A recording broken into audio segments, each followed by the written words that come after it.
10 NBA players who are permanently banned from the NBA. Subscribe to this channel and comment down below saying I subscribed to enter this month's shoutout giveaway. Over the course of its existence, the NBA has had to officially and unofficially ban several players for a variety of reasons, some more severe than others, and this will focus on some of those players, but it'll also focus on a few individuals who could return to the association one day despite being banned.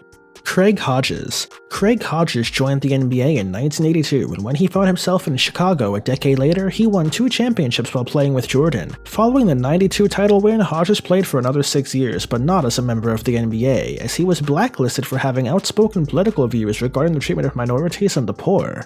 Okay, so here you are, you just handed George H.W. Bush a letter, and you get dropped by the Bulls, right, and no team calls you. Not at all. Do you think that was in retaliation to that letter? Absolutely. Mahmoud Abdul-Rauf. Sports fans know all about the NFL's Colin Kaepernick debacle, but what most don't know is that the NBA had their own Kaepernick moment too. Mahmoud Abdul-Rauf was a great shooter, but he spent the last decade of his career outside of the NBA because he refused to stand for the national anthem while also speaking ill of the American flag. Now, I want to talk to you about something that you've, probably mentioned many, many times, but, your big decision, your decision not to stand for the national anthem. Can you tell me the reasoning behind that? Why did you decide to do that? Well, it's a long story, but I'll try to make it short. It just didn't make sense to me that what the flag is supposed to represent is not representing that. And I couldn't see myself standing up for that symbol. I felt it was diametrically opposed to what I believed in. Greg Oden. In 2007, Greg Oden was universally picked as the top pick for the draft, and for good reason, but it's because of all this early praise that the NBA wants to act as if he does not exist. Thanks to several injuries and extremely poor play, Oden played in just 105 games before exiting the NBA forever, making him one of the greatest draft busts in history.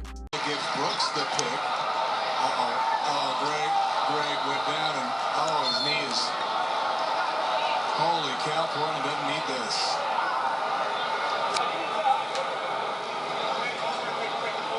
Stanley Roberts. Stanley Roberts started his career in Spain before coming to the NBA in 1991, and during his time with the association, he played for half a dozen teams. While playing with the 76ers, Stanley tested positive for a banned substance and was subsequently banned for life. Even though this ban was lifted in 2002, no team bothered talking to him.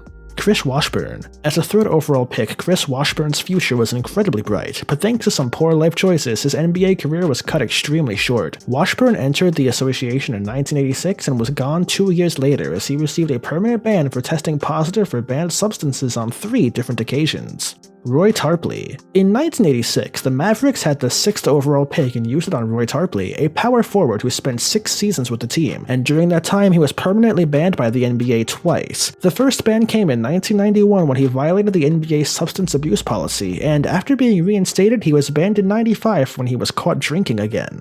Dwayne Washington. Dwayne Washington was never that good of a player, which is why he's best known for being Derek Fisher's older brother. When playing for the Nets in 1988, Washington was given a permanent ban for testing positive for a banned substance, and even though he was reinstated, he never set foot on an NBA court again. John Drew. For a decade, John Drew called the NBA his home, and while playing for both Utah and Atlanta, he was known as a talented shooter. Unfortunately, Drew could not keep himself sober, and in 1986 became the first player to receive a permanent ban for repeatedly violating the NBA's substance abuse policy. Richard Dumas. Richard Dumas may have been a 2nd-round pick, but he showed a lot of promise, as he averaged 15.8 points and 4.6 rebounds per game in his rookie year. After receiving several suspensions for drinking and substance abuse, however, he was permanently banned in 1993, and when he was reinstated 2 years later, he was banned again almost immediately after getting caught drinking. Then I'm a good person, I made a mistake, but I'm not going to let that keep me down. Alex Gorza. Most NBA fans have never even heard of Alex Gorza, and that would be because his last play in the association was in 1951. In basketball, shaving points is a mortal sin, because it means you're intentionally altering the score to make sure the game does not cover a determined point spread, and when the NBA learned that Garza did this in college, he was banned for life. For most of its existence, the NBA has been a player-driven league, which makes sense seeing the game's smaller roster allows for the emergence of superstar players on multiple teams. NBA players are extremely fortunate because they end up living fairly lavish lifestyles, but just because they have money and happen to be gifted athletes, it doesn't mean that they are not human beings capable of failure and making mistakes. At the end of the day, the NBA is a business, and when you're part of a business, you have to be good at your job, but also follow pre-established rules while setting a good example for those consuming your product. This brings us to the end of our video. I hope you enjoyed it. Hit like if you did, and don't forget to subscribe to our channel so that you don't miss out on any of our videos in the future. Also, watch the 2 videos that are currently on your screen because I'm sure you'll love them. And with that, I'll see you in the next video.